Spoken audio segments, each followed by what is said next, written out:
हमके तो से कुछ चाहिए।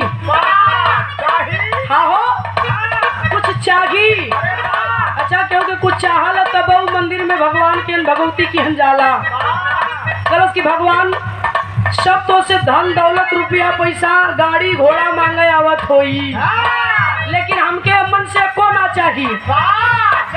भगवान सोचा लगल कि ये भाई के चाहिए का वो लड़का के चाहत का रहल।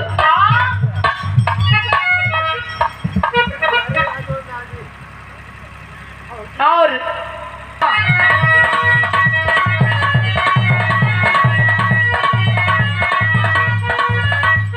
सब बहू के हुनर में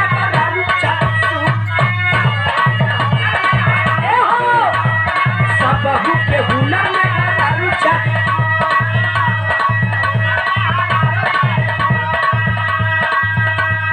सब बहू के हुनर में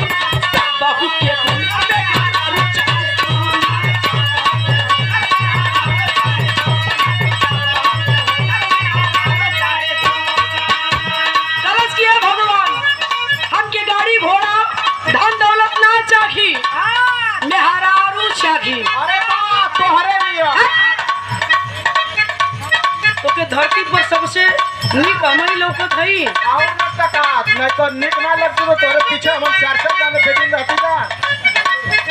ये धरती वीरन से खाली ना भीम कलश किए भगवान अगर हम सुघर के मेहरारू दे देबा एक काम करो क्या करो के बताओ तुम लड़का। अरे जदि मेहरारू हमर प्यारी होई थी